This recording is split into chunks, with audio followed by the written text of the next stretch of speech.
વડોદરા શહેરના ગોરવા જીઆઈડીસીમાં આવેલી synergy square સ્થિત accuratest research laboratory India private limited પર આરોગ્ય વિભાગ દ્વારા મંગુભાઈ રાઠવાની આગેવાનીમાં અચાનક રેડ કરવામાં આવી હતી। સૂત્રો અનુસાર આ લેબોરેટરીમાં જમવામાં ઉપયોગમાં લેવાતા ડ્રગ્સ હોવાની માહિતીના આધારે આ કાર્યવાહી હાથ ધરાઈ છે। રેડ દરમિયાન કેટલુંક પ્રમાણ ડ્રગ્સ મળી આવ્યું છે તેની સત્તાવાર માહિતી આરોગ્ય વિભાગે જાહેર કરી નથી, કારણ કે તપાસ હજુ યથાવત છે। જણાવવામાં આવે છે કે રેડ લગભગ 5 કલાક સુધી ચાલી। રેડ પૂર્ણ થયા બાદ આરોગ્ય વિભાગના અધિકારીઓ મીડિયા પાસે વિગતો આપવા બદલે ત્યાંથી દૂર થતા જોવા મળ્યા હતા, જેના કારણે કોઈ મહત્વપૂર્ણ માહિતી છુપાવવામાં આવતી હોવાનો સંકેતો મળી રહ્યા છે। મીડિયા દ્વારા અધિકારીઓની ગાડીઓનું અનુસરણ કર્યા બાદ અંતે વિભાગ તરફથી માહિતી આપવામાં આવી। આ મુદ્દે યુથ કોંગ્રેસના પૂર્વ પ્રમુખ કુલદીપસિંહ વાઘેલા ગંભીર પ્રતિક્રિયા આપતા જણાવ્યું હતું કે આરોગ્ય વિભાગના અધિકારી મંગુભાઈ રાઠવા મીડિયાની કંઈક છુપાવવાનો પ્રયાસ કરતા જોવા મળ્યા હતા, જે નિંદનીય છે। તેમજ તેમણે માંગણી કરી છે કે આવી કંપનીઓ સામે તાત્કાલિક કાયદેસર કાર્યવાહી કરવી જરૂરી છે।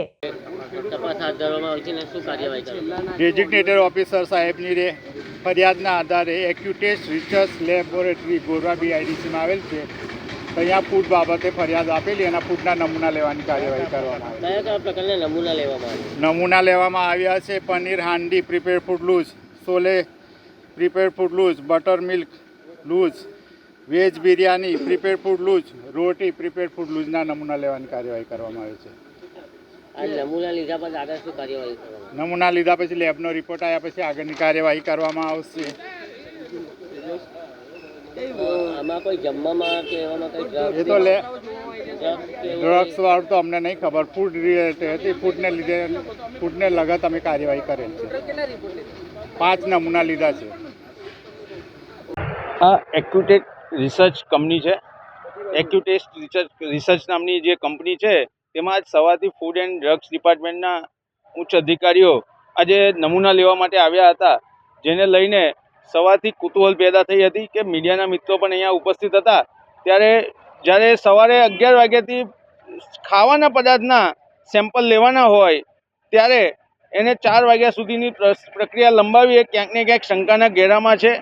ફૂડ એન્ડ ડ્રગ્સ ડિપાર્ટમેન્ટમાં રાઠવા સાહેબે જ્યારે મીડિયાના મિત્રો જોયા તો ભાગવાનો પ્રયત્ન કર્યો, તે પણ એક શંકાના ઘેરામાં છે કે ભાઈ સામાન્ય વસ્તુ હતી કે ફૂડ એન્ડ ડ્રગ્સના નમૂના લીધા અને એને માહિતી આપવાની હતી, છતાં પણ તેમને ક્યાંક મોઢું સંતાડવાનો પ્રયત્ન કર્યો, એ ખૂબ શંકાના ઘેરામાં છે। આજે અમે કહેવા માંગીએ છીએ આપણા મિત્રો દ્વારા, જો કદાચ આ રિસર્ચ કંપની છે તેમાં સામાન્ય માણસો, સામાન્ય ગરીબ વર્ગના યુવાનો પોતાના જીવનને પણ જોખમમાં મૂકીને દવાના પરીક્ષણ માટે આર્થિક તંગીના લીધે, કોઈક મજબૂરીના લીધે પોતાનું જીવન જોખમમાં મૂકીને આવી પ્રવૃત્તિમાં રિસર્ચના કામમાં જોડાતા હોય છે, ત્યારે તેને સારું ખોરાક પણ ના મળતો હોય, એના જીવનના જોખમ સાથે, એના જીવન સાથે પણ જોખમ ખેલાતું હોય, તો ક્યાંક ને ક્યાંક જો આવી પ્રવૃત્તિ જો ચાલતી હશે અને આવનારા ભવિષ્યમાં જો અમારે ધ્યાને દોરવામાં આવશે તો અમે ચોક્કસ આવી કંપનીઓ વિરુદ્ધમાં કાર્યવાહી કરીશું। અને કોર્પોરેશનને પણ અને ફૂડ એન્ડ ડ્રગ્સ ડિપાર્ટમેન્ટના અધિકારીઓને પણ અમે ઉચ્ચ અધિકારીઓને કહેવા માંગીએ છીએ કે જો વધુ શંકાસ્પદ તમને લાગ્યું હોય તો આવા કંપનીઓ વિરુદ્ધમાં કાર્યવાહી કરે। ખૂબ ખરાબ ભૂમિકા રહી કહેવાય।